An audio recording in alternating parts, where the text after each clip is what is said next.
So welcome to another Action Coaching Club live coaching call. It's April 21st. Lou Dallow here. Welcome to the call. Nice to have you here. And great to be with you as well. Tonight is another one of our live Q&A style coaching calls. So I will answer questions one at a time, round robin, first come, first serve, until we run out of time or we run out of questions, whichever comes first. Although I have to admit, I reserve the right.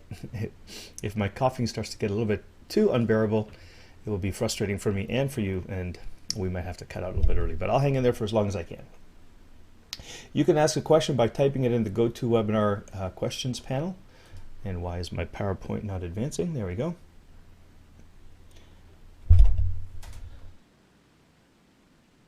Or you can press star 2 to have your hand raised, and I'll open your line on the conference call. I would like to encourage you, if you have any questions about the training we did on Monday regarding setting up, using the coaching calls as a way to enroll clients or as a way to actually deliver calls and do a little bit of market research. I'm more than open to answering questions on that. In fact, maybe we'll answer those first if you have any on those.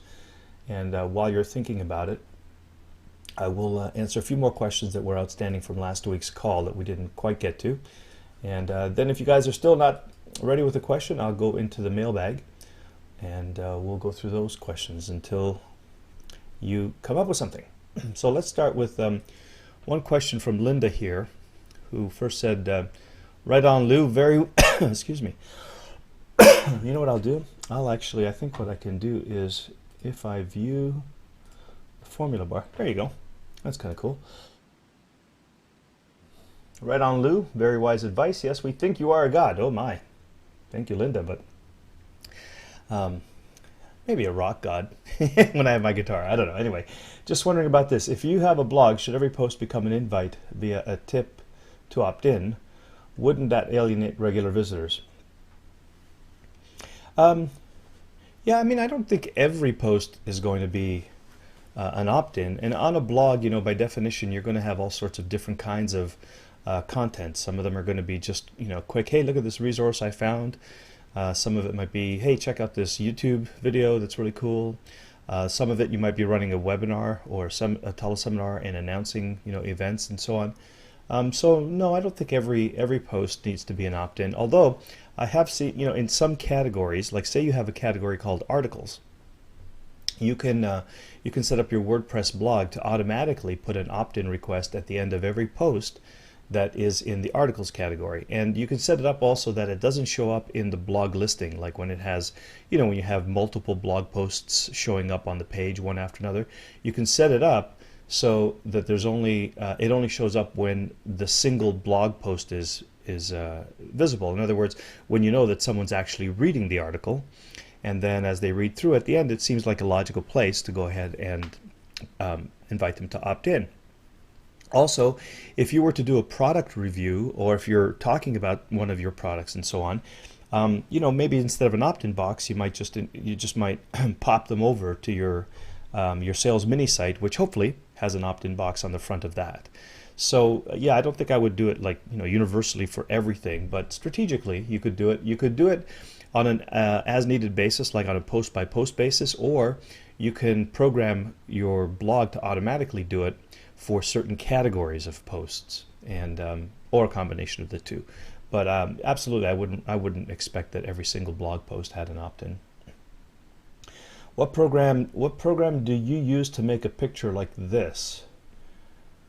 Okay,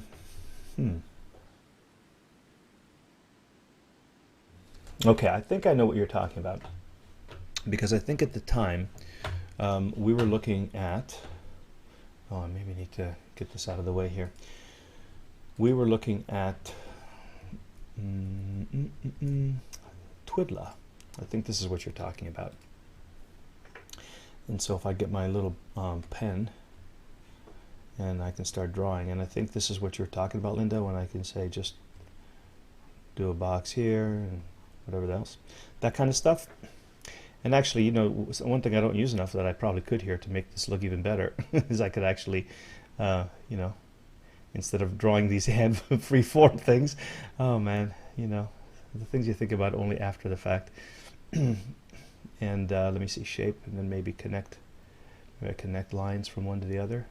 Yeah, that would be better, right? So now instead of all that squiggly stuff, you get nice clean drawings. But there is something fun about, oops, draw. There's something fun about just kind of free form, and then go free form when you want to write. Okay, so that, my dear, is, oops, is a browser-based program called Twiddla, TWIDDLA.com.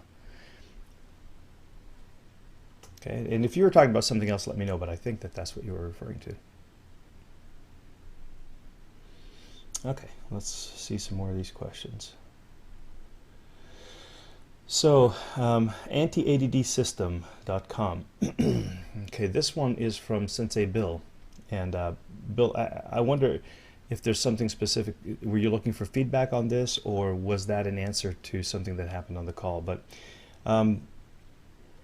yeah, this is when we were talking about, I forget who it was asking the question about not having any luck promoting to doctors. And I was kind of sharing my experience that doctors tend to like people who are certified or credentialized or something, and it's a kind of a hard sell to them if you're not. And so I guess Sensei Bill is just saying, you know, he had a similar experience. Lots of research and info from other doctors, but was perceived as a threat. and you know, I think part of it, the nature of the beast is that anything that we're not comfortable with, even if it's not like a threat, but it's something that we don't necessarily trust right away, right? So you can imagine doctors being trained the way they are. They start to believe in their systems, and they have beliefs and values, and they are not necessarily naturopaths, and not necessarily all doctors believe in natural, holistic kind of medicine. So you know, it's a kind of a different kind of threat. It's not necessarily that they are threatened by you, but that they're not necessarily comfortable or familiar with your stuff, and they haven't been trained to believe that it's effective. That they've been, you know, they do double-blind studies, and they do all sorts of long, drawn-out tests, and they believe in the accreditation authorities like the FDA or whatever there may be. And so when you show up and say, well, you know, this hasn't gone through any of the things that you consider important to be able to recommend it to your patients, but trust me, it works. That's a little tough, you know, for the medical profession. It probably should be. And you know, naturopaths would have their own way of defending it and believing in it, and they come to their own conclusions. When you find a naturopath, you have probably somebody who's a little bit more open to it. But a regular medical doctor, my experience is that they're pretty hardcore about, you know, doing things the way they've been trained, and you know, frankly, I think that's a good thing. So it just means that they may not be the ideal market for the kind of thing that that we wanted to do, that that particular lady wanted to do. I'm sorry, I forget who it was, but. That's that. Okay, so Pia says, what do you use Kajabi for if you're not too experienced? Well, I have been, interestingly enough, I've been recommending Kajabi to a few more of my clients, even though they aren't experienced, because a lot of people will say, you know, I don't know how to put up a web page. I don't know how to do a sales letter.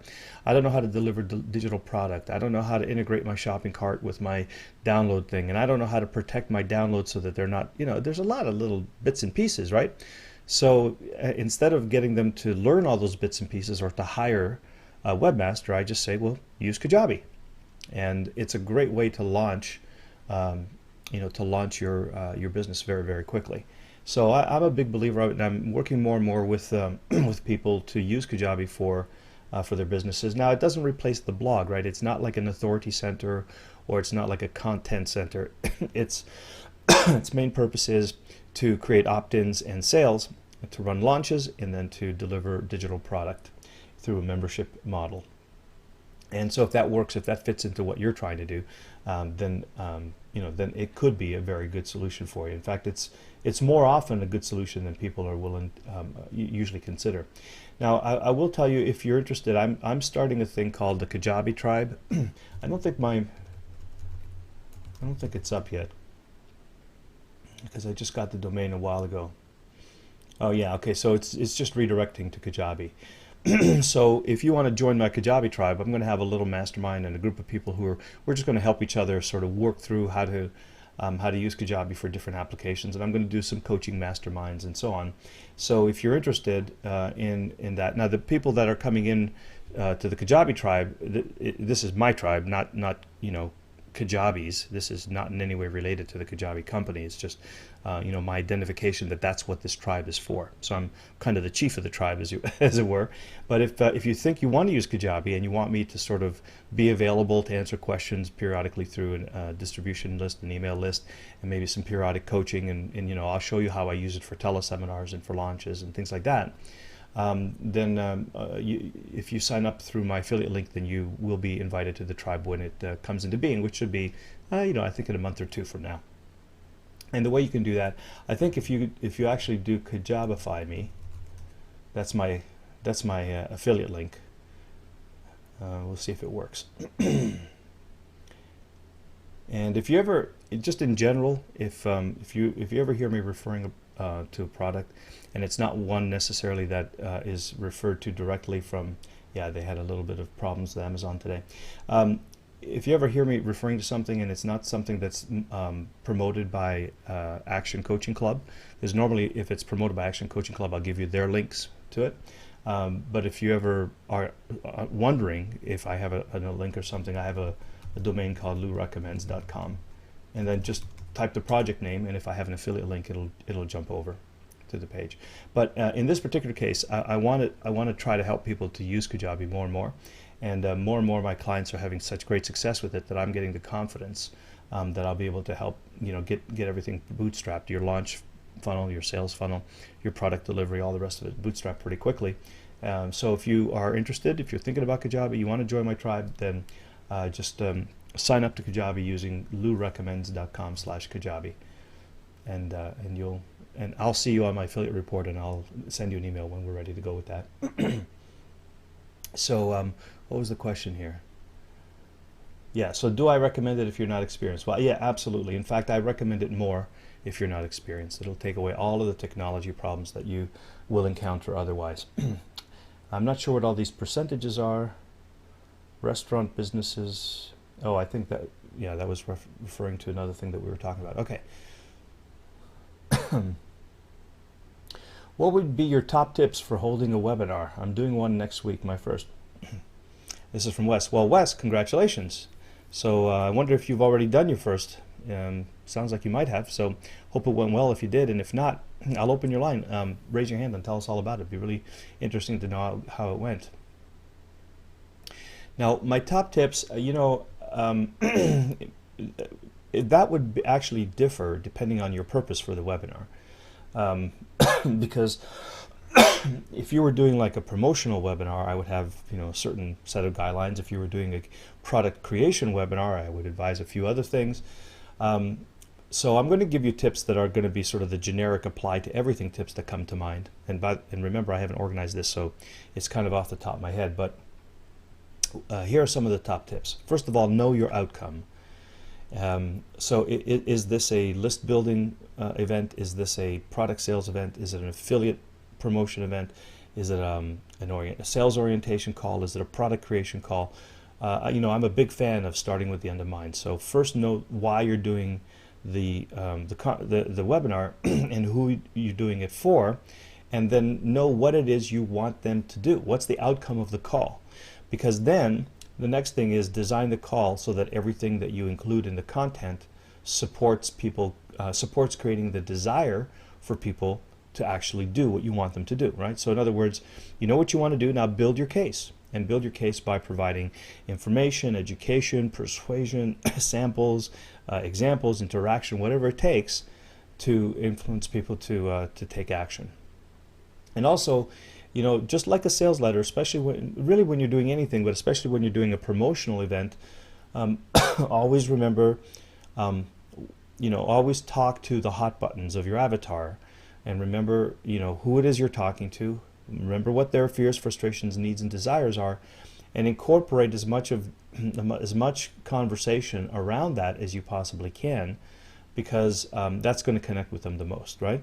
So do that, and then if you also keep in mind that even though you may be talking to a large group of people, and hopefully you'll notice that I do this as well. Normally, I'm talking just one-on-one. Now, in this case, Wes, I'm talking directly to you, but there also are times when I'm just talking, and I don't say, generally speaking, unless I explicitly want to include everybody, I don't say, all of you who are on the call, welcome, or, I usually speak one-to-one. So that's a really great tip. But I find that even for myself when I'm on calls, if the person who's delivering the call, whether it's a teleseminar or webinar, starts talking about, well, I have something for you guys, or I have something for all of you, or all of you on the call tonight are enjoy.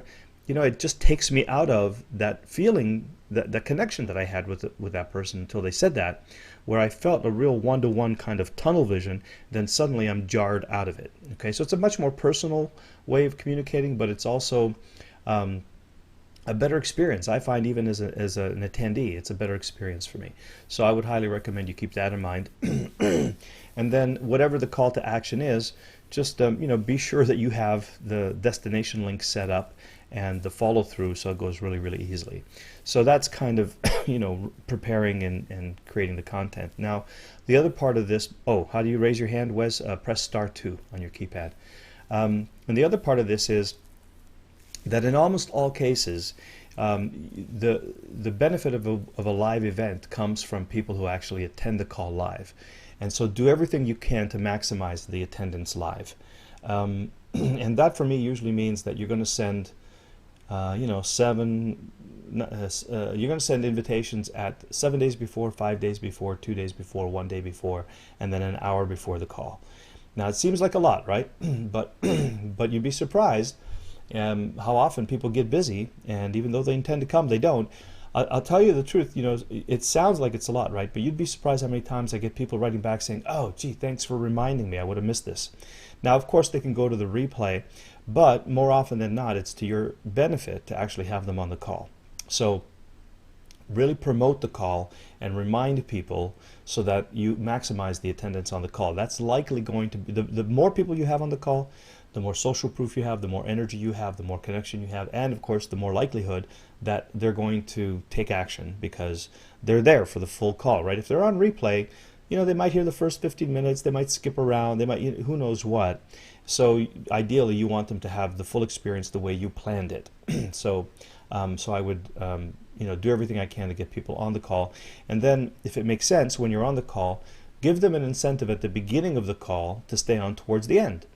So especially if you're doing promotional or other kinds of calls, you might have something that they can only be eligible for if they stay on till the end. And then just before the Q&A section, for example, if you have a Q&A, you might do a drawing or a prize or something. Give people some special coupon code or whatever. Give them some incentive to stay on to the end, because if they have that, hopefully your content is good enough to take them through. But if you have that incentive waiting for them, then you'll get a chance to do your pitch before the incentive on a promotional call. That's very handy, because then you're sure that people actually hear your commercial, and because they're staying around for the prize, but as a result they have to hear your commercial.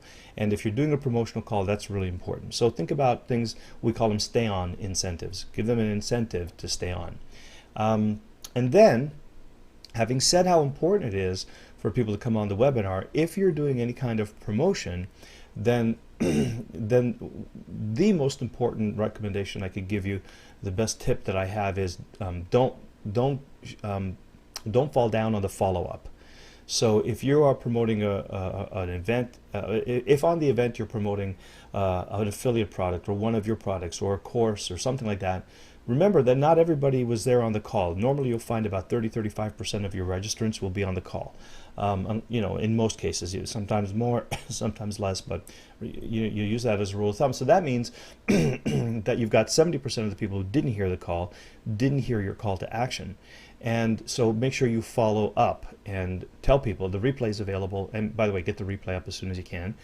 The replay is available. Go check it out. And then what I like to do is I like to break out the sales pitch from the main content, so that people don't, if you have like a 90-minute teleseminar, and some of my webinars go like 3 hours. I don't know if you've ever been on some of them. And because we're just like no holds barred. We'll stay on as long as people have questions. We're there to answer, if we have the time. So some of those calls stay on for like we go on for 3 hours. Well, we don't want somebody to have to listen to 3 hours of replay to figure out where the offer is. So I will usually break up the replay into like 20 or 30-minute segments, or I'll break them up at like logical parts in the webinar, and I'll instead of one big long 60 minute, 90 minute, 2 hour webinar, however long it is, I'll break it up into tracks that they can digest, and then I will break out the sales part of it, the commercial, on it. I'll put it in its own segment, so that if somebody knows that they want to buy whatever it is, or if they want to take the call to action, they don't have to figure out where in the world it is in the webinar. It's going to be right there. And of course, the sales letter, if it's a sales letter, will be below. But I also want them to hear the commercial, and so I'll usually highlight it. I'll put a yellow background box around the track that has the offer, and I'll put something like, listen to this limited time special offer, so that they can't miss it. Because ultimately, if that's the goal, is to have them, listen to your commercial and take action, you want to make it easy for them to find it, hear your commercial, and then take action. Okay, so those are probably the biggest thing. And then what I think the single most important thing that I started doing, and I think we did some training on this earlier, is I run them as events now. So it's I don't have like, the replay doesn't stay on forever and they can't listen to it whenever they want. I mean, it's available for 3 or 4 days, period. The live event happens at a particular time, the replay stays up for 2 or 3 days, and then it's gone.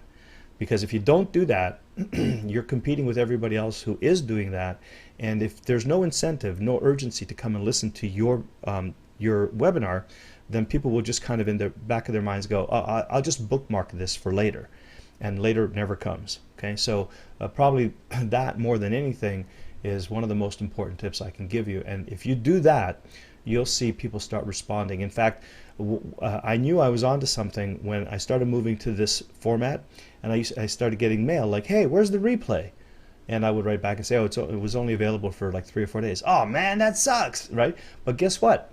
2 or 3 webinars later, my attendance doubled and my conversions tripled because people started showing up and they started hearing this stuff, So that is a big one. Make everything you do in your webinars event-based. Make it time-limited and specific. Make the replay available for a limited amount of time, and make your offer available for a limited amount of time, and follow up daily, if not more, after the webinar, to make sure everybody who wants to get a chance to watch the webinar and take you up on your offer does get a chance to do that. Okay, so now I'm seeing 2 hands up. Wes, I'm not sure. Can you tell me, are you dialing in on Skype, or are you dialing in from Kansas City, Wes?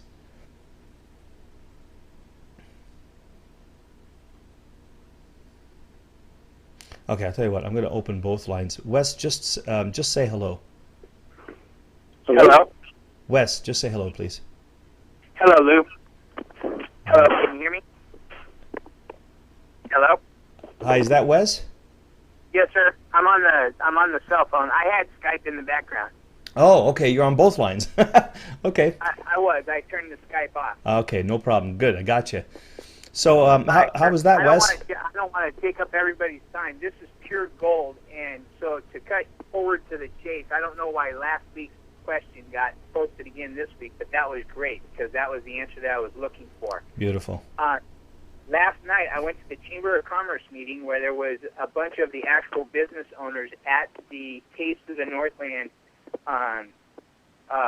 get-together, and it was all the business owners, and I want to help them with their Google Maps listing. And I wasn't sure how to go about having a webinar and presenting the information, but I knew that going to the Chamber of Commerce would put me in front of the actual business owners that are concerned about their business, so I went there. Great. I got to talk to 8 of the actual business owners of the 28 Chamber members. They all need assistance with it, and next Tuesday is when I want to do an actual webinar. I took and I had written a 10-page report, and I put together a 26-minute video showing how to do the steps in the process involved, and I explained to them that I also own an automotive repair shop and that I was getting bled dry by companies, and I put it on a USB flash drive, and I just gave them the USB flash drive, told them all my contact information is contained in the flash drive, and if they have any questions, call me, and then Tuesday I will be holding a a webinar at 7 o'clock because I didn't want to miss your Monday night call. So That's great. That's where I'm at in the question that I posted on the second one, aside from you just answered 99% of them, was a GoToWebinar. $100 a month is just a little bit steep at this point for me, and I didn't know how important interactivity really is, or if I should just use your Carefree conference call and just make the slideshows of the questions that I think they're going to be asking. Yeah, I would do that. I would, unless you have a need to animate the screen or to show them videos or to surf around on the web. There's a lot you can do just through a static PowerPoint presentation, and and with that you could get away with just using Carefree conference calls. It would do everything you need, and it would be like a heck of a lot cheaper for much more capacity. But if you do find it, and for interactivity, it's actually even better because, as you know, we're using Carefree conference calls as our conference line here, specifically because the engagement factor is way better through Carefree conference calls, even on the phone. GoToWebinar, the voice over IP, it's just not going to always be that reliable, and the quality is going to be kind of sketchy. And when it's good, but you never know if it's going to be good or not. So Carefree conference calls, it's good like almost 100% of the time. Every once in a while somebody calls in from Skype from a slow landline or something like that, but generally speaking, it's fantastic. The recording quality is excellent. The slideshow. Oh, and the other thing is, people don't have to load the GoToWebinar, the little downloadable thing that pops up when you register sometime. That little the little application. Well, some people in some markets are kind of weirded out by that, and they think it's like spam or something, and then they can't get onto your call. Whereas Carefree conference calls, it's all done online through browser, piece of cake. They just press the play button and they're good to go. So I think if I were you, try it out with GoToWebinar. With Carefree conference calls to start out. You may find that's all you need. And then later, if you find that you have, if you have the need for animation and maybe having them look over your shoulder, like if you had them in a training event, you may find the need to do that. But you may not find the need to. I have clients who've been using Carefree conference calls exclusively, and you can put 2,000 people on there for like $27 a month. Excellent. Yeah. You're doing a great job. I love that idea with the USB drive, man. That's excellent. Good job. Well, thank you, sir. It actually wound up, I went to the local computer store, Micro Center, and 2 gig flash drives were $4.99, and I can actually order them online, printed with my information on them, for around $3, and the little lanyards were $2 a piece. So it's kind of an expensive business card, but I didn't hand over the actual USB flash drive with the video and my little report and my contact information until I had engaged the actual business owner in conversation about their place's listing. And the other thing that I did was I took and I used screen capture, and I searched, for example, on an Italian restaurant. I Googled local Italian restaurants, and then I would screen capture where the map would come up with all the spots. Then I folded the page in half so that I could hand it to them and show them that their restaurant wasn't listing. And this is what we need to talk about. Nice. Then I engaged them, and if I got a positive response, I said, here, this is for you. This is a video of how to solve that problem. And if you have any questions, next Tuesday we're doing a conference call. Do you think that was a good idea? No, I think it was a brilliant idea. It wasn't good, it was great. Thank you, sir. Yes, well done. I love it. I love it. Thank you, sir. Yeah. I will let you get back to the other attendees, sir. Thank you so very, very much. It's my pleasure. And would you be willing to come back and let us know how the webinar went and how that little lead generator works for you? Oh, absolutely. Fantastic. I'm gonna do it Tuesday at 7 o'clock, and if absolutely, I will do that. And by then, hopefully, I'll even have the replay so that I can give you guys the link for anybody that would be interested to see what the follow-up is. That sounds fantastic. Thank you, Wes, and I'm looking forward to Yes, that. sir. And have a great webinar. Thank you, sir. You're welcome. Take care now. Yes, sir.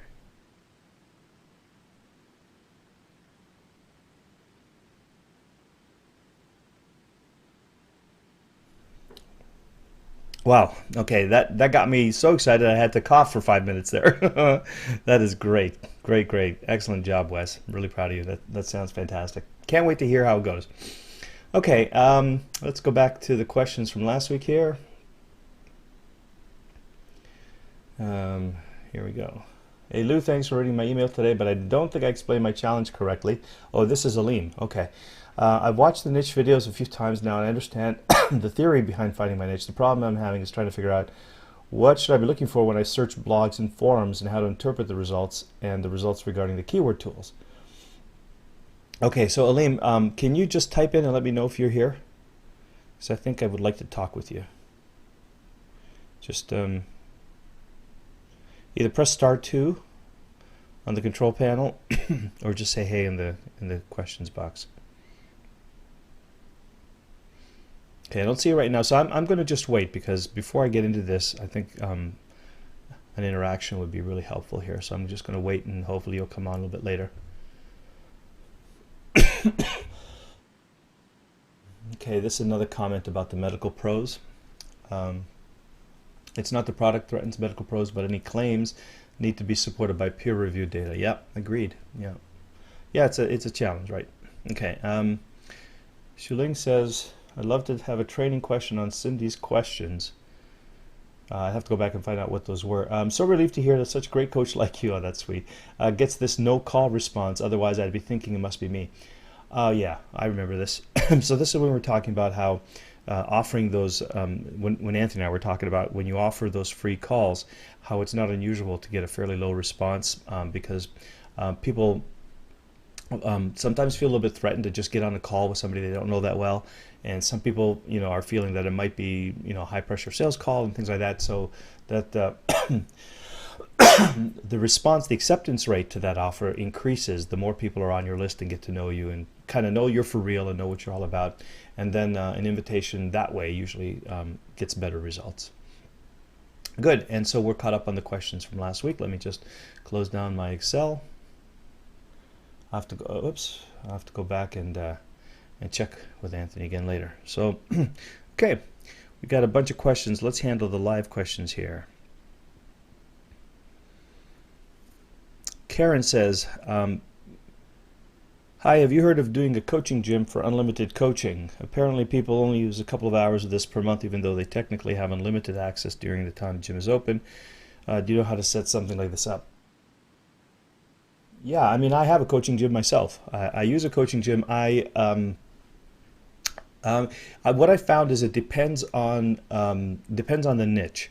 So if for example, people who are internet marketers and business people and entrepreneurs show up less frequently in my coaching gym than coaches. Coaches like the community, the engagement, the interaction, the questions. Business people and entrepreneurs just want to get stuff done. And so if you're running a coaching gym for business people and entrepreneurs, you can probably have more people in the gym and handle a lot of them, because they'll pop in, they'll ask a question, and they'll leave. Whereas what I find with my softer audience, the coaches, the speakers, the transformative people, the spiritual healers, the yoga instructors, people who are in that space, not the hardcore business people, but more the sort of the thought leaders and authorities who love to be engaged in dialogue and learning and so on, they'll come more often to more calls. Now, they don't always have questions. Sometimes they'll just sit and listen. But I find that I have to be a little bit more careful with how many people I put in there than in the business coaching. The business coaching, very oftentimes it's get on, ask the question, get off, get going. And they don't show up unless they have a serious question. They're doers. And so it's a different energy. And so you may have to play around with that. But what I do is I call it unlimited, but it's not really unlimited. It's unlimited during the so-called open hours. So for example, think about like a real gym. You can make unlimited use of the treadmill during the time that the gym is open. And so I set a certain number of hours a week. So for example, in my case, Wednesday morning for 90 minutes and Friday afternoon for 90 minutes, the gym is open. I'm the equipment. You can come and use me as much as you want for anything you want, as long as the gym is open. You can come you can come Wednesdays or Fridays, or Wednesdays and Fridays. You can come for 10 minutes, for 90 minutes, whatever. I'm there, gym's open. we'll do as much as we can. Now, I also do run it in a unique kind of way. I have some clients who are on I have two levels of coaching gym. So one level, they come in and they just attend the coaching gym. Another level, they come in and they actually get the ability to book laser coaching calls. So what I typically do is I'll book the laser coaching calls at the beginning of the 90 minutes. And it's usually 2, 3, 4 calls. It's not a lot. They'll just show up. Like I said, they show up when they need it.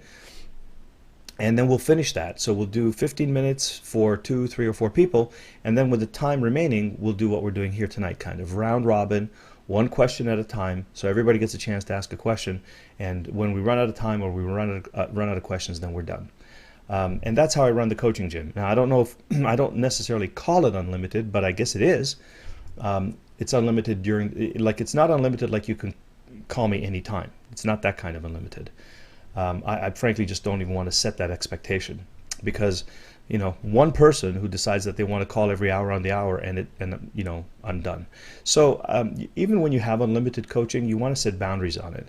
Like when you hear, for example, web hosting, they'll say unlimited data storage and unlimited bandwidth.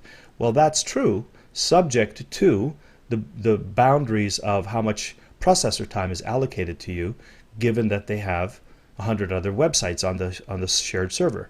So they're not going to put a limit on how much you use, but practically speaking, you can only use what's allocated to you in terms of processor time.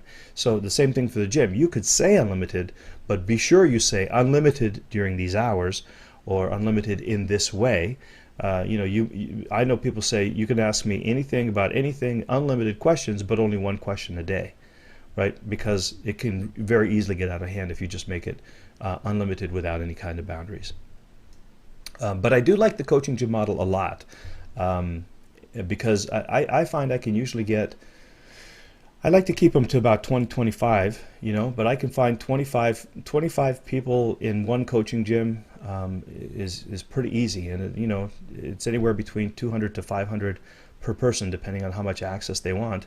25 people, you do the math, 25 people times 500, you're working 3 hours a week. It's not bad. So yeah, I do recommend you consider that approach, Karen. Julie says, hi Lou, how do you create an opt-in for archived blog posts? And if I do get the opt-in set up for archives, how do the people already on my list access archives? Well, so they're not really excuse me. So the posts aren't really archived in the sense that they're no longer on the blog, or they're stored off into another space or dimension, or on another drive or anything like that. They're still there. They're just pushed down off the front page because the date kind of gets a little bit further away. But I could come to your blog and I could search for a keyword, and if that keyword happens to be in a blog post that's 3 years old, it'll pop right up, right? It'll be right there.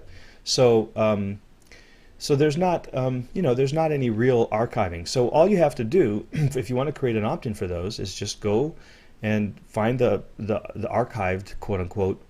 They don't even call them archived. Just find all the blog posts that you want to put an opt-in on and put an opt-in on them. Now, of course, that could be a very manual process if you have a big blog and with a lot of posts. So in that case, what you might want to do is use that technique I was speaking about earlier, where you could take a category, and then either you or a programmer, it's not a complicated piece of code, it's like 3-4 lines of code, you can set it up so if that blog post is being displayed by itself, in other words, is not part of a listing, somebody's actually reading the blog post, then you could write a little patch of code that says, well, if that blog post happens to be in my articles category, then display the opt-in form. So if you have hundreds and hundreds of posts, then that little snippet of code will automate it so all the posts in that category have an opt-in page at the end of it. And if you don't have a lot of posts, then just edit the post and put your Aweber JavaScript code at the bottom of the post, and you're good to go. Pretty easy. It's not difficult, but if you've got a lot of posts, it could be a little time consuming, but it's pretty easy to do, in fact. So hopefully that clarified that. Julie? Martha says Twidla works only in the Mac. No, Twidla is a browser-based program. So I'm actually, when I'm using it, I'm actually in Firefox here. It's just a tab on Firefox, so I'm online. Sebastian, that's a new name. Let me see. Hi, Lou. I've been listening to. Oh, this is a long question. Okay, let me see. I've been listening to your coaching and getting a feel of the business for the last 3 months. I made a 45-minute video about the best stuff I have. 45 minutes. Wow, that's a great video. About the best stuff I have in my niche without giving it all away, of course. My question is, right now I'm at the point of writing my process from opt-in page to registering for coaching. I have an opt-in page, a free product page, and then a free bonus registering page. After that, if they choose, they can take my survey or exit or go to the blog. If you have nothing but coaching at this time to sell, what process do you suggest? Okay, I have to think about this. In fact, let me draw it out as I'm talking, and then we can all sort of visualize it a little bit better.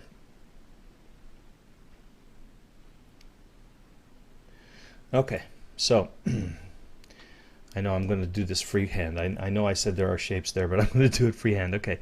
So, and by the way, Sebastian, if you're on the call, you want to raise your hand with a *2. I'll open your line and we can talk one-on-one here. So, 45-minute video, giving it all away. Right now, I'm at the point of writing the process. I have an opt-in page. Okay. So, opt-in. Then you say free product, which I'm assuming is, what they get after what they're opting in for. Then free bonus registering. Don't know what that is. Free bonus registering. This one I have to ask you about. After that, if they choose, they can take my survey or exit or go to the blog. So here, survey or blog. Okay, good. All right, I see a hand up. I'm going to guess that's Sebastian. Hi, Sebastian. Is that you?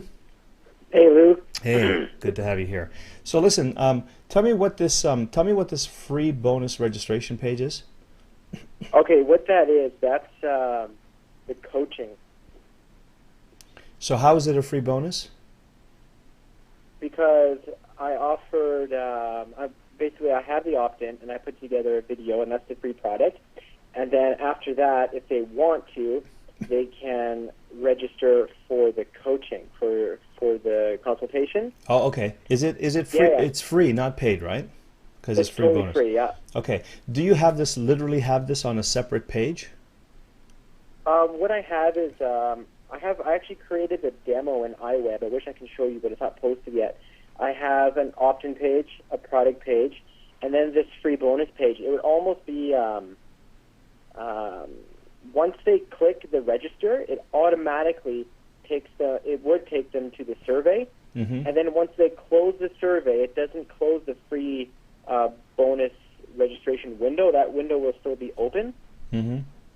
And then I was thinking that I have another page like thank you, and then they can click a button to go to the blog. But I'm just trying to keep it as smooth as possible. And in the free bonus registering page, I really want the person to feel like I'm not going to throw sales all over them, because I'm not. I listened to the last training there today with the coaching. Mm-hmm. So I'm really trying to streamline everything together. Okay. I want to help them, but I also want to do my research as well. Okay. And what's the purpose of this survey? Why are you asking them to fill out a survey? Because that's I don't have anything to sell. I'm still learning about my avatar's fears, frustrations, needs, and desires, Mm-hmm. and that kind of thing. Okay. So, yeah. So I think this what I find is this is work for your visitor. Okay? If you make work, they'll go away. So I would say if you really need to do a survey before they show up on the call, that get them signed up for your call first and put the survey in the autoresponder and say this is preparation for our call. Okay? Because if you ask them to do, like, are they coming to the survey after they're registered or as part of the registration? once they click the register button, Mm-hmm. it would automatically register them and already send the Aweber emails. But then it would just take them to the survey. And I have a click button. They can choose to take the survey or not.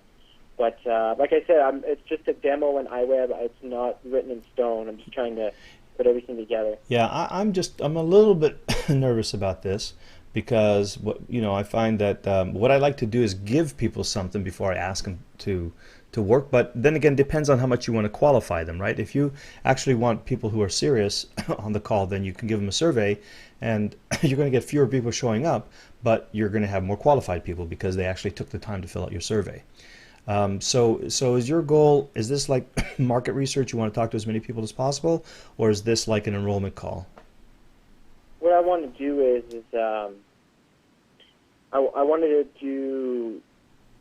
I was just learning that to the enrollment call. I kind of had, it was kind of like a gray area for the whole thing, because just from what I've learned from the coaching, and I have access to the blueprint as well, it was saying to create an opt-in, create a free product, whatever it is, and then you can offer coaching at the end to start generating some money right away, and also to help the person that came to your page and watched your video, if they want coaching, to enact some of the things that you taught them, like a fast start kind of thing. Right. So here's, I think the idea is great. Here's what I think I'd like to recommend is that you streamline the steps.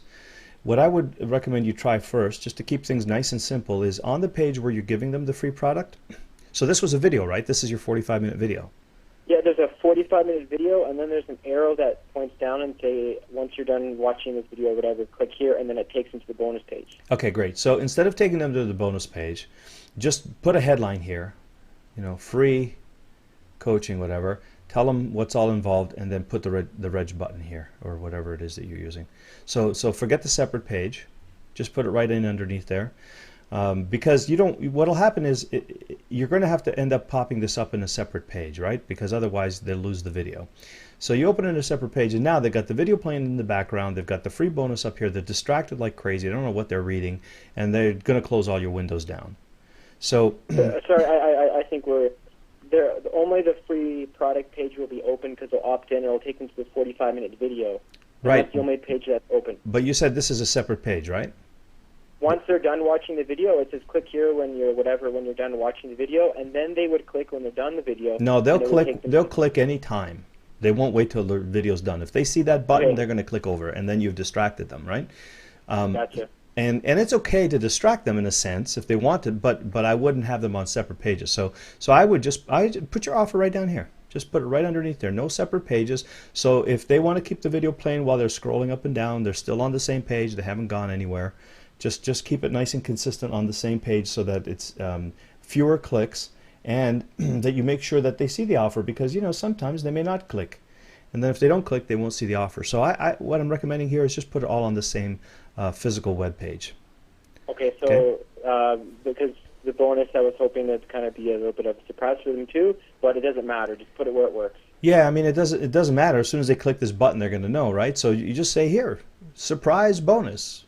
Right, put it right underneath it, because yeah, okay, right. Just save the click, and then what I would probably recommend is, I'm not sure if you're gonna let them do a survey. By the way, how do they sign up? Like, how do they know what time to call you, or where are the logistics of the call?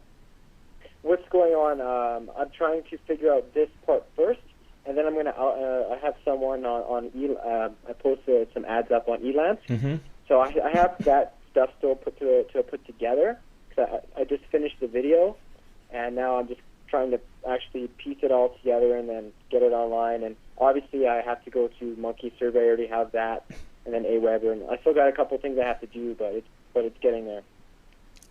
Okay, but you have a calendaring issue. You have a calendaring issue here as well, right?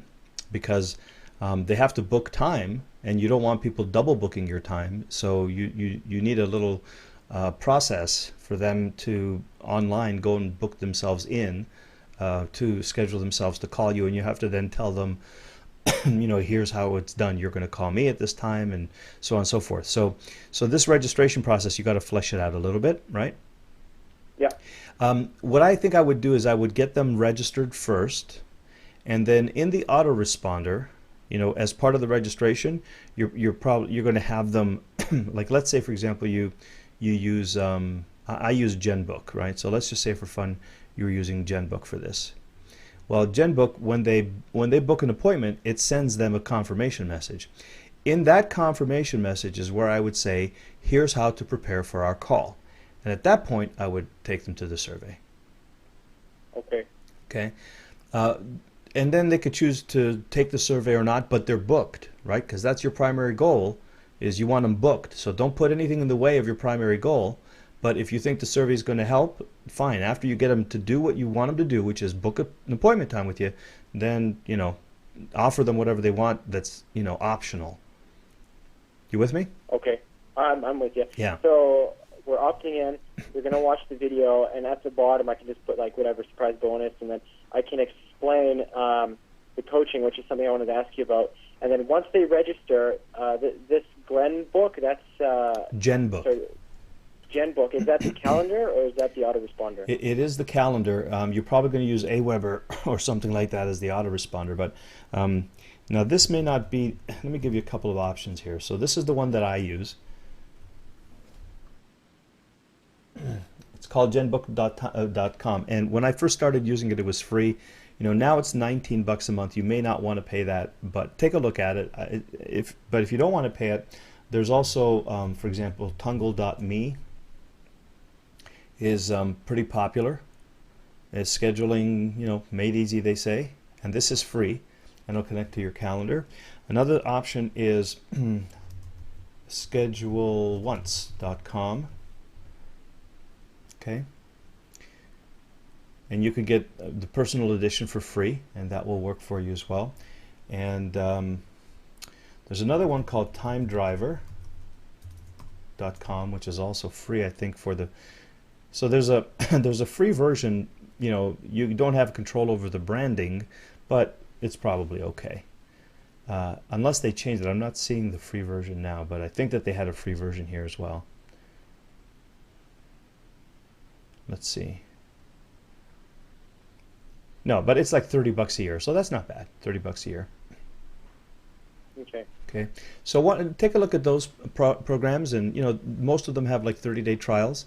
Just kind of see the one that's going to support your process the best, and don't worry about spending $20 a month if it gets you lots of clients, right? But if one of the free ones works for you, then by all means, use the free ones. Or like this here, see how they have scheduled a 15-minute introductory call? They're using their process to do that. You'll be able to do something like that. You'll have a button here that says schedule your bonus call. They'll click it, and they'll come into the calendar, and they'll book themselves in. And this is really important because you don't want to spend a lot of time going back and forth. Are you going to come? What time is good for you? How's Thursday? What time zone are you in? All that crap, right?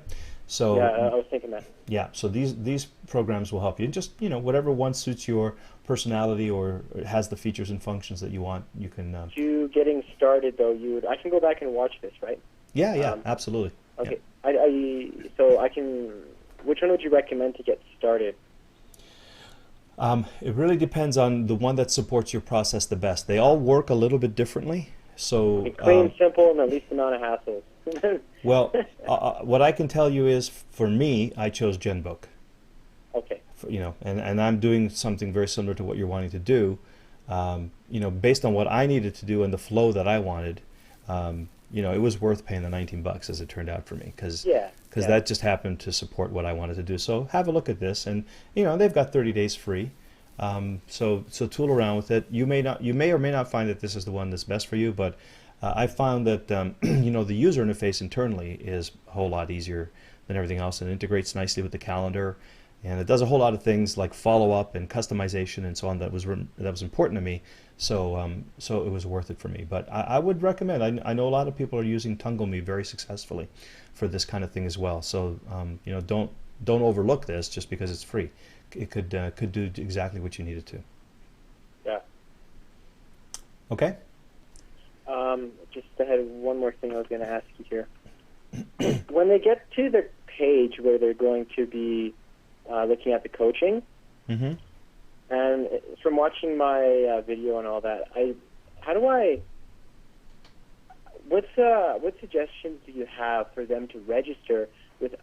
And I make it clear that it's like 99% of the call is coaching. You know what I mean? Like, I really don't want them to feel like, okay, is he going to try and sell me? Or maybe, like, should I just tell them exactly, like, give them a kind of a blueprint of what's going to happen Yeah, right with here. the coaching. Right here. And I can tell them that, if, not like in whatever words that are clean and simple, if what I have works or whatever, like the chemistry works, then you know what I mean? Like that whole kind of thing. Right here. I don't know if that makes any sense. Right. Just put that all right in here, right up front and center, so they know exactly what they're signing up for.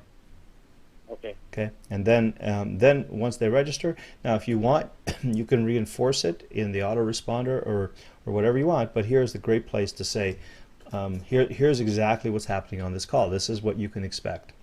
And then if they're up for it, they'll sign up, and there'll be no unmet expectations or surprises. That would be the perfect just put place. it all out there. That if it works, you're going to ask them if they want to continue it on going basis, and if not, then just basically what you said in the other call, but just put it all in there. Well, no, I don't know that. I think what I would.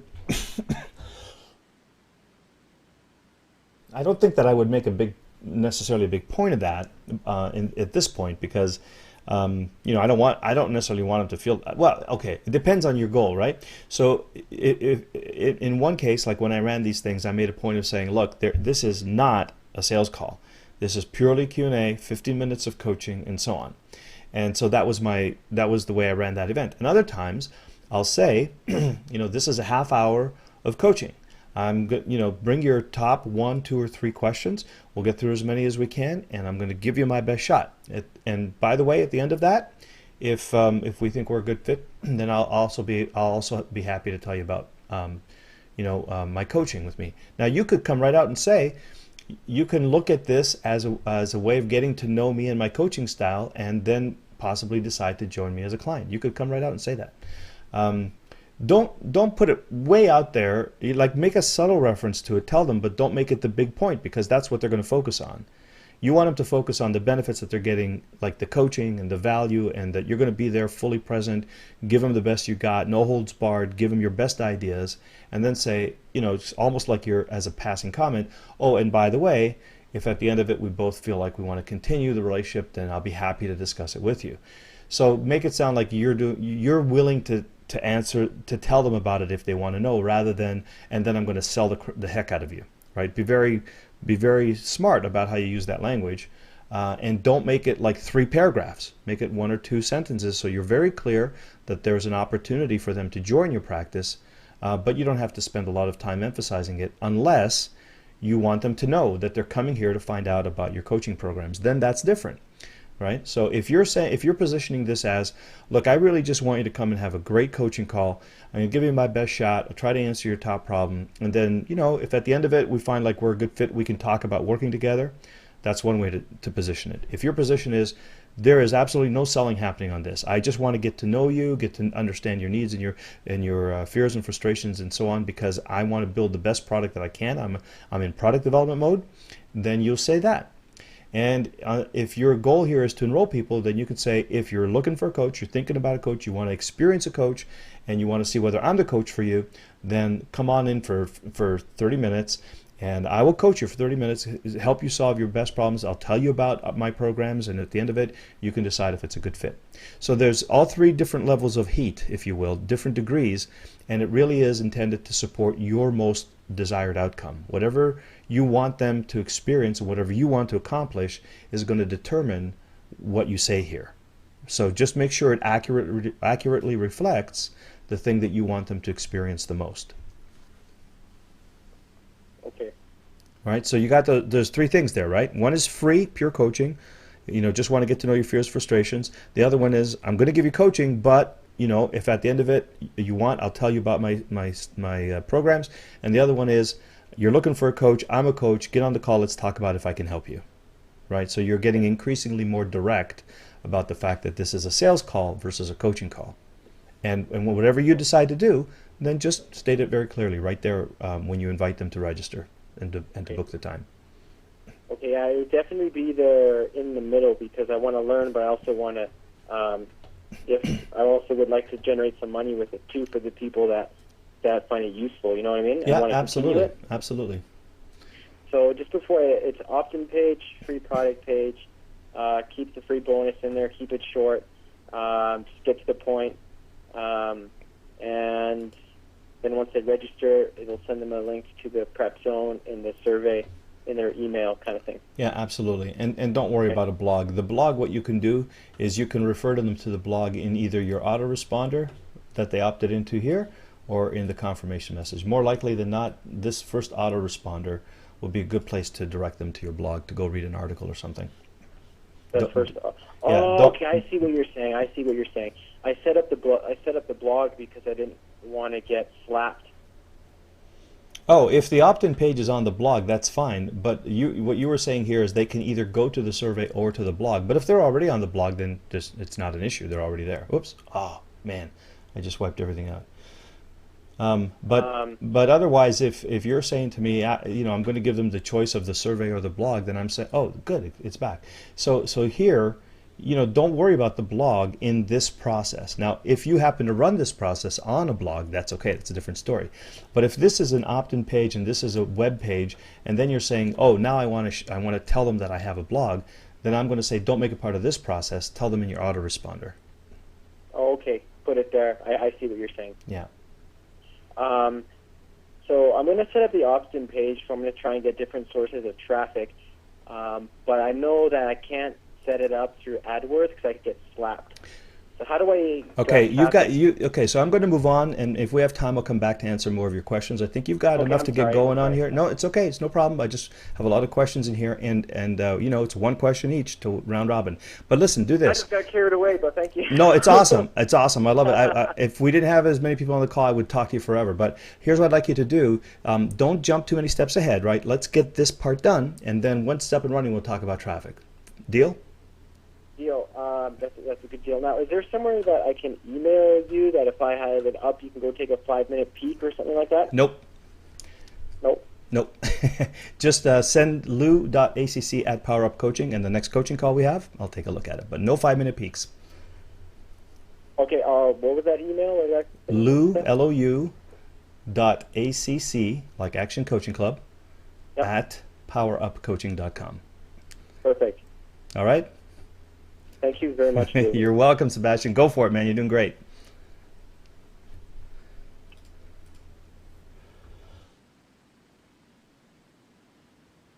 I love talking about implementation stuff. It's good. It's good. Okay. Let me see. Pia, is Kajabi only for affiliates? No, absolutely not. I use it. I'm not really an affiliate marketer. I use it to deliver my workshops, my coaching, my digital products, my just about everything right now I'm using it for. So, and I'm going to start using it to run my teleseminar events and my product launches, and I'm going to make a couple of perpetual launches and put people in my autoresponders through Kajabi. So, it'll handle a lot, a great deal of your marketing and digital delivery process. Jeff says, Lou, I'm going to jump on this through you. I guess you mean Kajabi. Okay, great. So this will be the member site for my big customer that we've been discussing. Yeah, I know. I could do training videos and webinars through this and keep it solely for the customer at first. Yeah, absolutely. And Jeff, in your case, every Kajabi project could be specifically for an individual customer so that they have their own login. You could create a subdomain with their name on it. Like, for example, I could create something called, jeff.kajabi.com, and they can feel like you've done it like just for them, which kind of you will, but they don't know that you're using the same content necessarily for all your other customers. It's just a great personalized way to deliver that content and to create a members area for your key accounts. Let me see, Richard, Lou, can I get a video file of a Carefree conference call webinar? Kind of. So what you can do with Carefree Conference Call is you can record the presentation, the slide presentation, and it has a proprietary player, which is a Flash-based player that will play back the slide presentation. But now, if you want to then create a video of that and put it on YouTube or on your blog or something, well, actually on your blog you can just embed the Flash player. But if you have a need to move around like a video file, then the way I would do it is I would just record it using ScreenFlow while I was either while I was delivering the event or afterwards. I could just play back the player and record it and use ScreenFlow to create the MP4 file that I would send around to video portals and things like that. Hope that was clear. Let me see. Does Kajabi replace One Shopping Cart? No. Kajabi does not have a payment processor, but it will integrate with PayPal, One Shopping Cart, ClickBank, Infusionsoft, and I'm sure with a lot of other things over time. And it also does not have an autoresponder, but it does integrate with Aweber and, well, and by definition, One Shopping Cart, and probably with Infusionsoft as well. Okay, so if you go to, you know, what is it called? KajabiTribe.com. That's my affiliate link. It'll redirect here, and you can read all about it, as they say. Yeah, here's all of the things that they're compatible with, but they don't provide payment processing or autoresponders. Cool. Julie says, I'm going to sign up for your training. Awesome, Julie. That is awesome. I have a lot of fun. And you have about 20 posts so far. Oh yeah, so you're okay. You can do that. That'll take you like an hour, maybe. Sebastian, can I hire you from time to time to help me personally? I learn much better in that style. Unfortunately, I don't do time to time, from time to time, but I do have, for anybody, for you or anyone who's interested, I mentioned earlier I do run the coaching gym, which is a small group of us, and Wednesday mornings and Friday afternoons I'm on talking to you pretty much one-on-one. The time-to-time stuff, I just can't afford to do it. Most of my one-to-one clients that I coach, they're on year-long retainers, and it's $25,000 a year, and they're there for at least a year, and that's how I do one-on-one. I just can't do it any other way.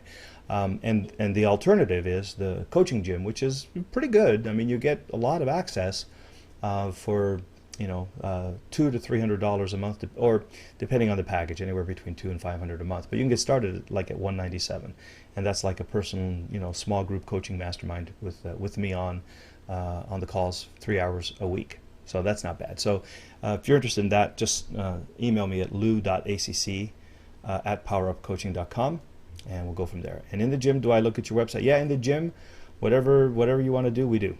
Subject to time, of course, but yeah, absolutely. We'll look at your websites. We'll review your strategy. We'll talk about your product plans. I mean, it's coaching just for you. All right. Sebastian says, I've been listening to your coughing and coaching. Oh no, sorry, that's another thing. Julia says, sorry, you are still coughing. Been out of internet range for 2 weeks. If you have any peppermint essential oil, you might try putting a couple of drops in water and inhale and drink it to relax the throat. Okay, I'll do that. I don't have any, but I'll get some. Thanks, Julia. Jeff says, can I have multiple membership sites via one subscription of Kajabi? One subscription, multiple I think if I understand your question correctly, it's yes. But multiple membership sites. Tell me more about what you mean by, yes, by your one subscription, yes. Oh yeah, absolutely. Each membership site is called a project, and depending on if you start with Kajabi, the basic starter, you can have 3 unique membership sites, and then if you increase that, you can have like, I don't know what the numbers are, but up to hundreds and hundreds of projects. If you look, let's see, maybe they'll tell us here. Okay, so with the starter, you can get 3 membership sites, or projects as they call them.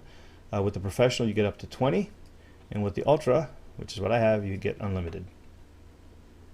Okay, so you can start with 3, right? And then as you need them, and as they start making money for you and everything, you just upgrade along the way. What I recommend, what I did when I got started is I went for the starter, but then they have this option to sign up for 6 months prepay, and it actually saves you another 20%.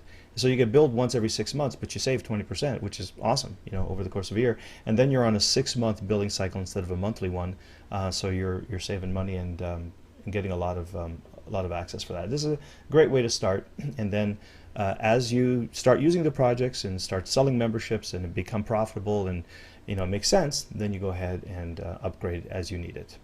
Now, one of the things that I do like about, I think it's true with Yeah, see, the nice thing about the Professional is that they have this Crunch video encoding and content delivery. And what that means, Crunch means that you can give it your video file, and it will produce all of the various versions of the video that it needs to run on, like iPad and iPhone and mobile devices and desktop and all that kind of stuff. Normally, you either do that manually, or you have to take the time to make those different versions of the file.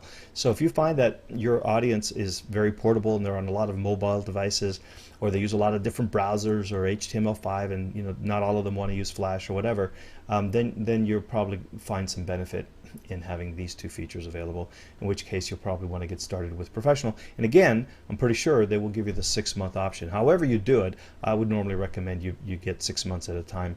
And if you decide to stop earlier, they'll give you, I think they give you 30 days to try it and get all your money back, or just cancel, and I think they give you a prorated refund if you don't use the whole time.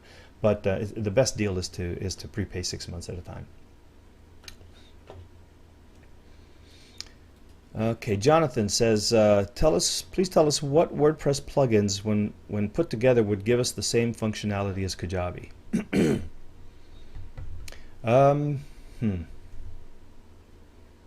So if you wanted to do something like what Kajabi does, except not use Kajabi, I think what I would probably recommend you do is look at OptimizePress. Okay, and this will handle the opt-ins and the sales letters and the video pages and the membership areas and all that kind of stuff. But it does basic membership management. So what I would do is I would add the plugin. This is a theme, right? And it's like $97 or something. It's really affordable. Here you go, $97, still on sale for $97. And it's a theme, and it will do the sales pages for you, and it'll also do the membership and digital delivery. And then, but for membership management, what I would do is I would recommend WP Wishlist.com.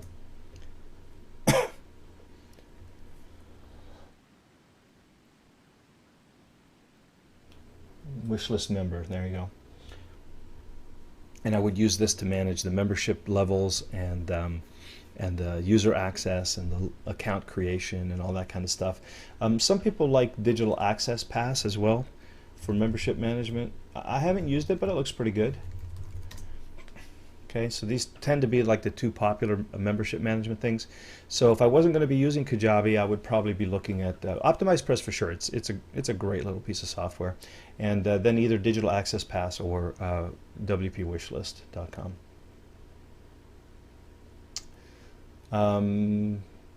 But get ready, because you're going to be doing your own maintenance on these things, right?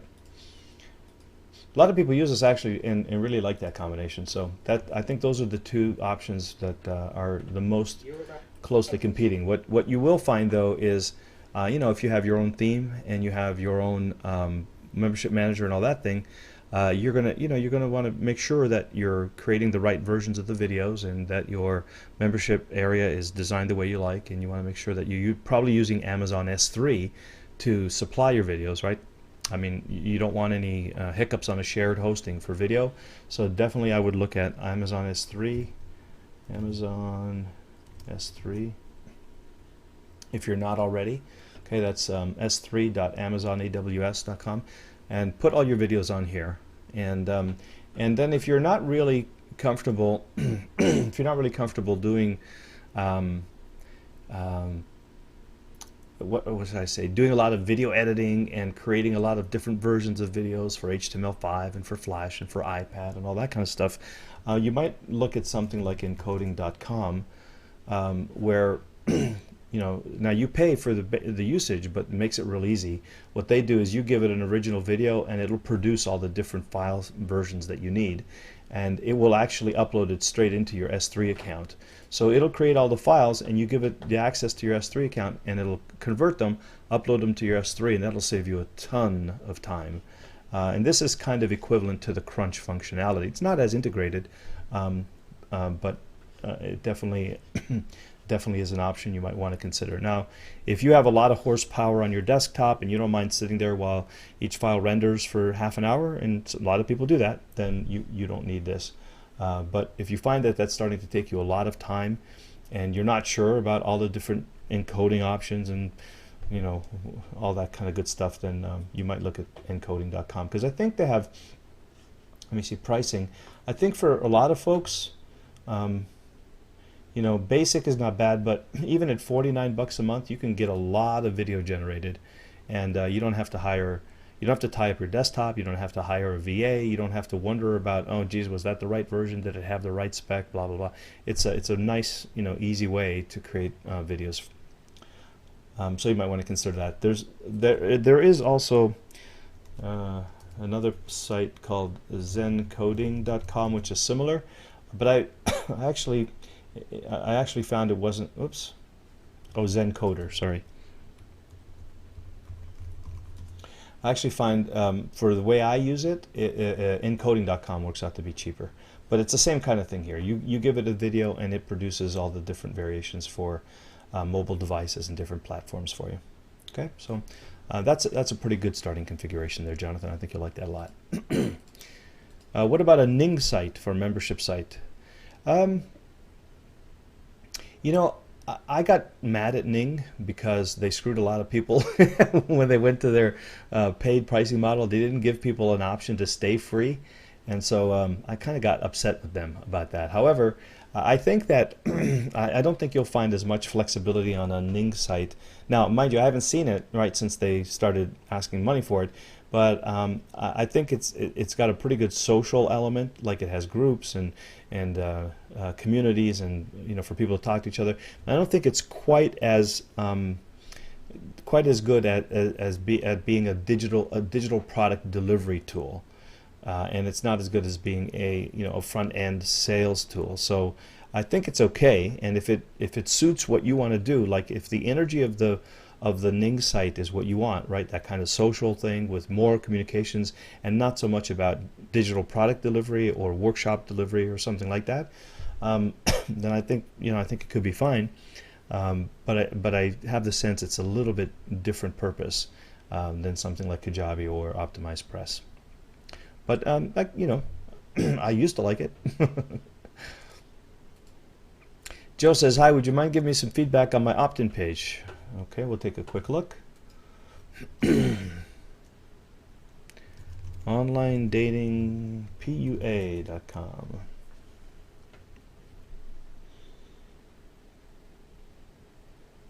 We're about to learn why most men fail with online dating and what you can do instead.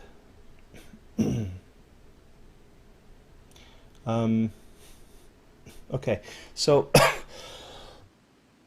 so a couple of things I'll say. So it looks pretty good, right? Nice clean format. I always wonder about these borders around these opt-in pages. Sometimes they work, sometimes they're distracting, so you may want to test with that. Sometimes, if you want to put a border, sometimes a little lighter border, right, helps, because it doesn't distract from the headline. What we want to do most of all is make sure that the headline gets read. Now, I think for me, this is a little bit vague. Why most men fail and what you can do instead.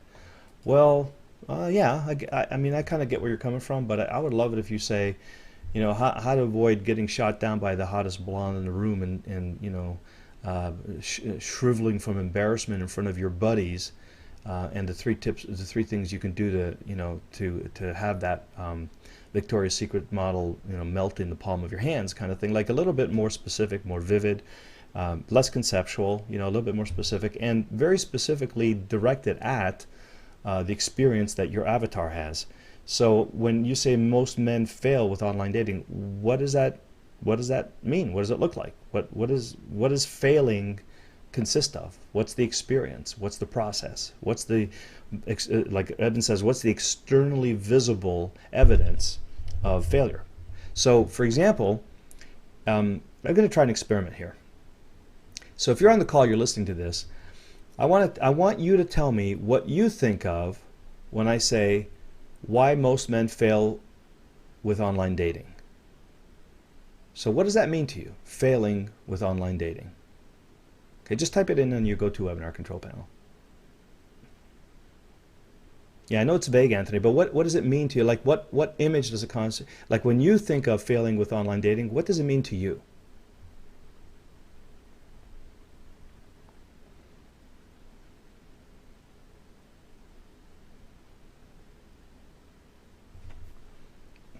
Okay, lots of good ones. Okay, so Joe, so listen, oops, I don't know what happened there. So Joe, so listen to some of the feedback I got here. So wasting their time and money. So that's one interpretation of failing. They can't get anyone to write them back. That's another interpretation of failing. They get no responses to their profile. Another interpretation. They're unable to type. Right? That's a failure. And no women write to them first. All right, there you go. That's another failure. No one responds to his emails. Using online dating at all is a failure. That's funny, Jeffrey. No traffic and no response on your page. Oops. Okay, there you go. So everybody's, some people think about, well, it's a failure if I can't get people responses on my profile. It's a failure if I'm wasting time and money. If it's a failure if I can't get women to write to me first. See, these are all like evidences. You could understand if I say, hey, I put out a message. I spent $1,500. I don't know how much these things cost. I spent $1,500. I talked to, or I sent out messages to 50 women, and not a single one of them wrote back.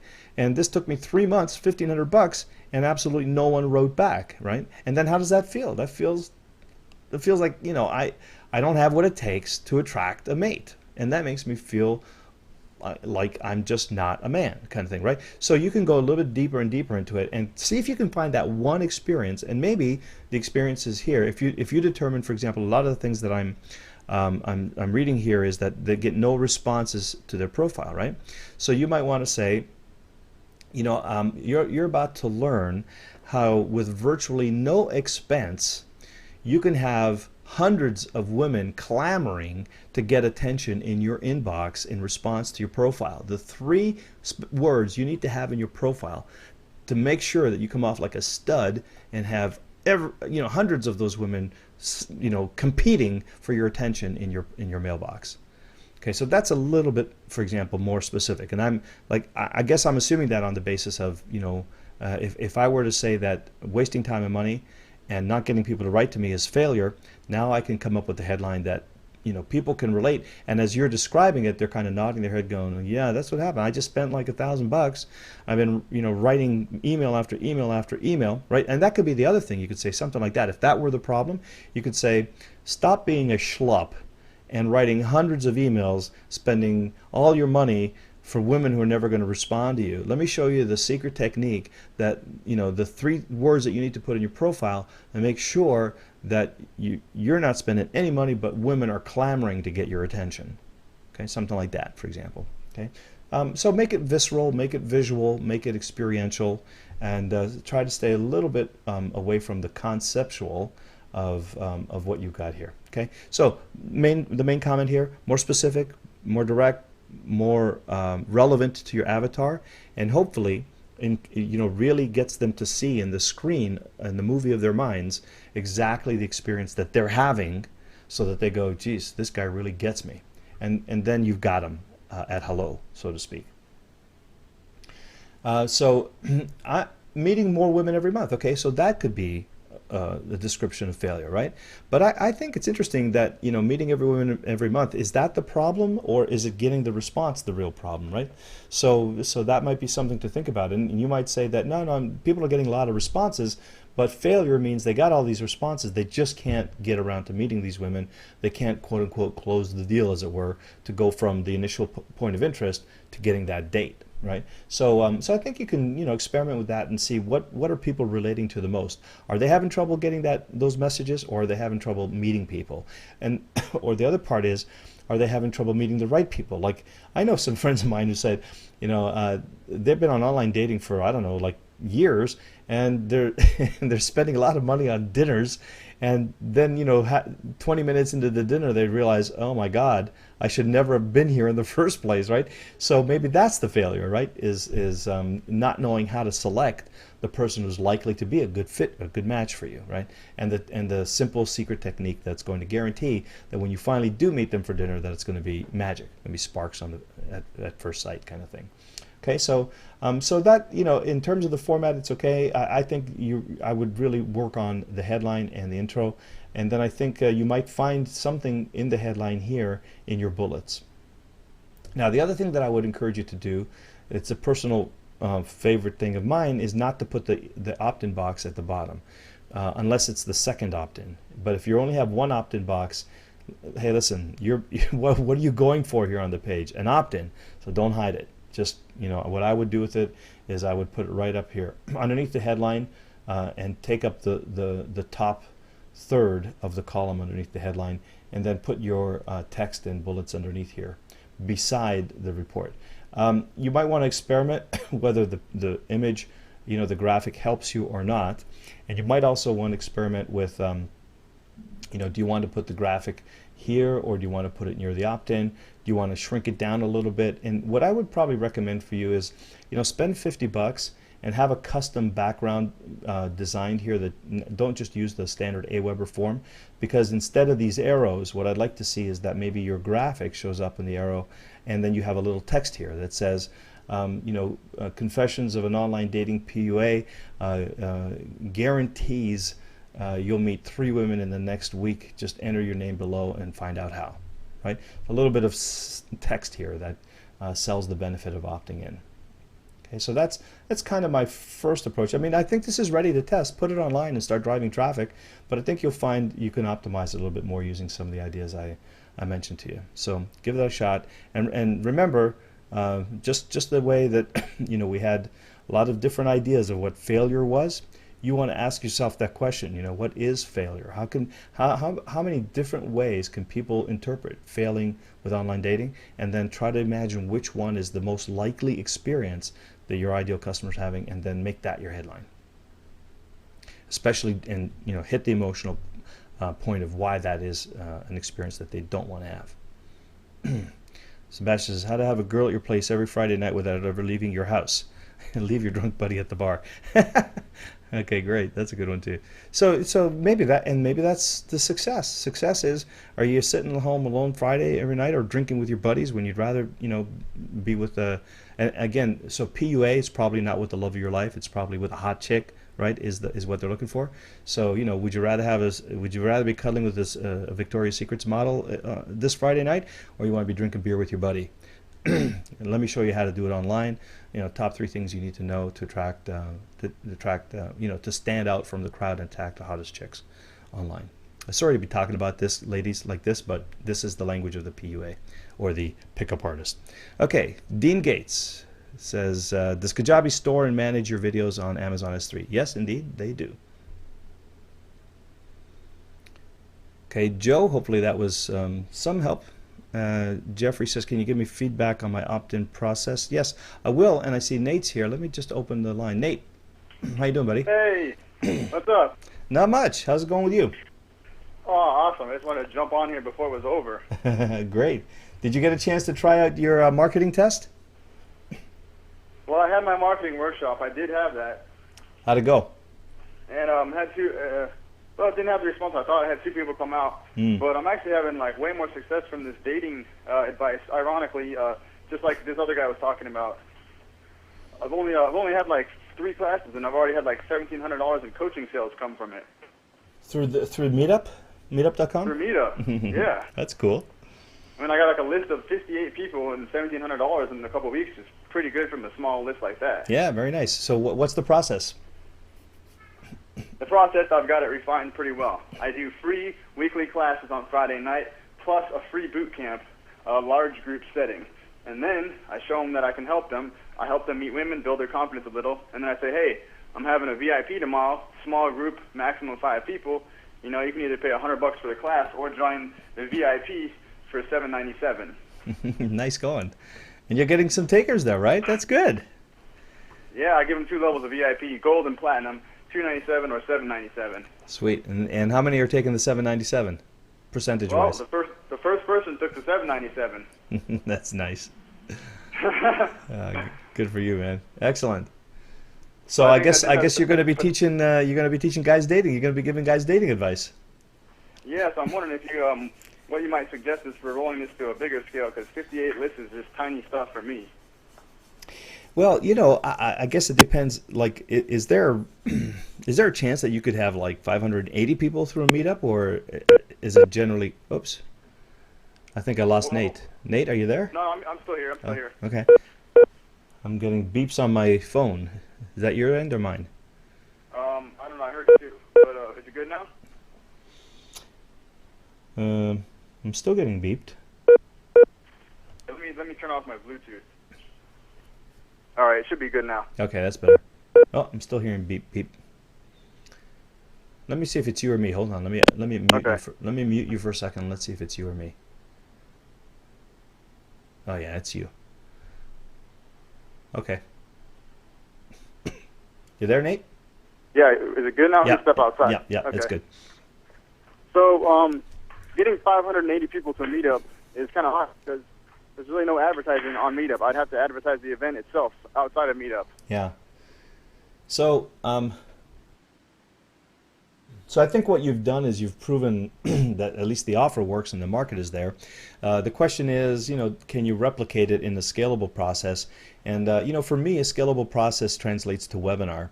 And I think what I would probably do is the presentation that you gave at the meetup, test it with 500 people on a webinar. Or, Okay. However many you can get, 10, 20, 50, 100, and build it up.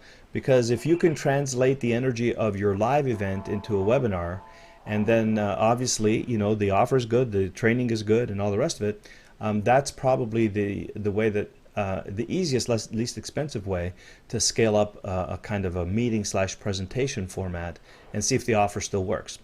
So instead of inviting people to a physical event, see if you can translate that online, because that's going to be a whole lot easier to scale.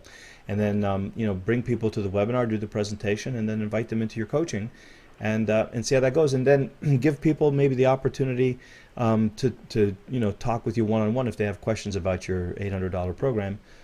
Maybe do like a sales 20-minute sales call with them afterwards if they're but try to sign them up online first and then see how that goes. Now if you can, when you do these webinars, see if you can do something like live stream, that kind of live presentation, or what they have on Facebook, what's it called? Anyway, there's a way you can do live video on Facebook now too, and see if that translates better, because I have a sense that something about you as a personality and as a presenter might have a lot to do with the fact that people are connecting with you, having a good time, and then maybe wanting to join you. So I think that's what I would test. First the webinar format, but then try to go to the live stream format as soon as you can and test that out. Oh, okay, that's cool. It's kind of just like a live presentation, but over the internet. Exactly. You And want to try to that's- duplicate your live event as closely as possible. As for the offer, should I just throw up a landing page with the add to cart button? Yep, absolutely. And if you wanted, you could put a little sales video on there as well. But Ooh, there you go. yep. Oh, I just bought a DSLR video camera. I'm going to start doing video. I There just you got go. it yesterday. Well, you need a project, so that sounds like a good place to start. That's the project. All right, I got my project. Fantastic. All right, well, when that landing page is up, man, I want the link. I want to see it. Okay, I'll be back next week. I'm taking a little break from the marketing classes because I'm having more success with these dating classes. Yeah, that sounds like a good plan. Go for it. Awesome. Hey, good to talk again, Lou. Same here. Thanks, Nate. Talk to you soon. Take care. Okay. Okay, we're at 9:35, so I will do Jeffrey's. I'll give Jeffrey a quick review of Window Book, and then we're going to be done for the night. And we'll. You can ask more questions. Like what I did at the beginning of this call was, read the questions from last week that were left over. So you type them all in, and we'll start next coaching call with them. So, give me feedback on my opt-in process, says Jeffrey. Okay, well, Jeffrey. This is not what I would consider an opt-in page. So the first thing I would recommend is, as far as an opt-in process is concerned, is see if you can set it up so that you can drive people to literally to a page that is doing nothing other than giving them an incentive to opt in. Because we're all used to seeing this. This is almost like how we ignore Google Ads in our Gmail kind of thing. So this is not probably going to get a whole lot of attention. It's nice, it's clean. Free software, I would probably here, again, see if you can make that a little bit bolder, a little bit, and I don't mean typographically, I mean in terms of the promise of what they're going to get. Tell them, make it a little bit more benefit oriented. And the other one here is free white paper. Yeah, there you go. That's what we're looking at. That's what we're talking about. Yeah, much better, right? So this is looking excellent. Yeah, this is nice and clean. I would experiment with this. Like, I'm going to just show you something real quick here. So take a look at this. Now take a look at this. Take a look at this. Now take a look at this. Does anything different happen in your eyes? Right? Like for me, this, even though it has the banner and it's doing the branding, the job of branding, I get that. It doesn't seem quite as effective because my eyes go to the brand, to the logo at the top of the brand rather than the headline. And what I want is for the reader's eyes to go to the headline. And what I want in the headline is something that's going to resonate with them so much that they have to keep reading. And as soon as, the next, from here, like my eyes go from here to here to here to here. Actually, I think I read the headline last, but here, in this case, I read the headline first because it's left to right, top to bottom. And so I would test those two. Like, it doesn't work the same consistently all the time, but I would absolutely test with and without what we call the header, the hero shot. Actually, no, this is the banner, the header. So that's one level of test you want to do. Another level of test, which is the hero shot, is this booklet here. Test it with and without that graphic, and then test it with and without the graphic right here in the opt-in box. So very small. Oh, this is interesting. Oh, nice touch. I actually like that. Never seen that done before. I like it. I like it. So do this as well. Have tracking so you can tell whether people are opting in at the top or the bottom form. Which one is going to drive more opt-ins, okay? And you say that's for SEO. Yeah, that's great. It works for SEO, but man, it looks good. Like, what a great idea, if they never scroll down, they just opt in, it's great. But if they scroll down, then they're looking at what they're going to get, the table of contents. That's a nice peek. That's, that's a good technique. I'm going to test that. I like that. And it's a nice, clean design, so I like a lot about it, and I would just test some of those things that I mentioned to you, see if it helps or hurts your conversion. But this is what I wanted to see when I was talking on the front page, something dedicated explicitly for the opt-in. So good work on this. I like it. Now I don't know whether your headline is connecting with the avatar need and fears and frustration. That's for you to test and for you to know. But in terms of layout, design, in terms of the features here. I'm going to assume that you've done your homework and that's working well, and your headline is right on. And so what I would do is I would just test some of the layout things first, like the header, the hero shot. Maybe put the graphic here. And is this the hovering? Yeah, this is great. And then experiment with the headline. See if you different features, different benefits, different fears, frustrations that you're referring to, test those out. Once you've got predictable opt-ins on whichever one of those variations works, then really focus on the headline, because that's gonna make them stay and read the rest, and then your bullets will do the work. Okay. So the other part is here. Just make sure don't just end with much more. End with enter your name and get all this right now and put an arrow to this opt-in box. Like, you actually want to prevent them from scrolling if you can and get them to opt in. And if you want them to read the rest, then okay, that's fine. But I think that might be a nice touch too. Don't just end with and much more. Put the call to action here. You can have all this and more simply by entering your name and email address for this free white paper.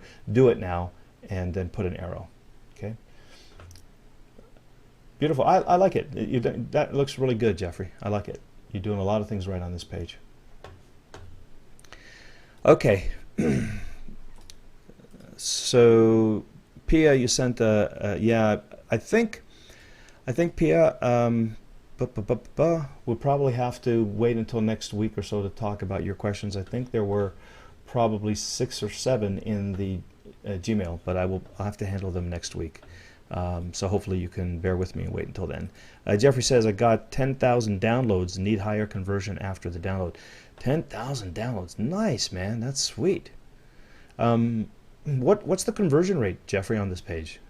Like, out of those 10,000 downloads, how many visitors did it take to get those 10,000 downloads? Do you know?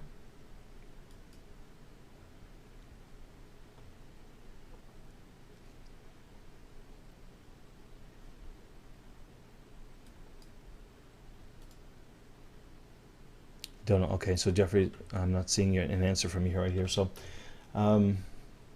okay. Now, Pia, I would love to answer your question, but I have, I have a lot of questions, and I'm afraid that we are out of time. So we'll have to wait until next week. And Jeffrey says you have to look at Google. You're not sure. 10,000 downloads, you're not sure? Jeffrey, check your analytics, man, and let us know. Hey, if this is converting at 50%, don't change a thing, man. All right, let's talk next week some more. Jeffrey, let me know what you think, and if you get a chance to test some of these little tweaks, let me know if they help or hurt. It's always good feedback for everybody. All right, so I have to call it a night. Thanks everybody for being here. Oops, I said everybody. Well, look at that. Thank you for being here tonight, as you have probably heard me say before, and I mean it sincerely. Because you're here, I get to do this work, which is fun and fulfilling for me. I do appreciate you for allowing that. So till we meet on our next call, I guess that'll be Monday. If we have a lot of questions in the mailbag, we'll do a coaching call. If we can wait until Thursday, we'll do that. And if you do have a question, send it to lou.acc@powerupcoaching.com. We'll try to clear as many questions as we have as quickly as possible. I will focus though on the questions that look like they have to do with things that you're implementing, not just kind of hypothetical, speculative, what if questions. The ones I'm going to get to first and give priority to are the ones that represent something you're actually working on. So the other ones will wait. Okay, so lou.acc@powerupcoaching.com. We'll catch you on the next call. Till then, thank you. Bye for now. Namaste.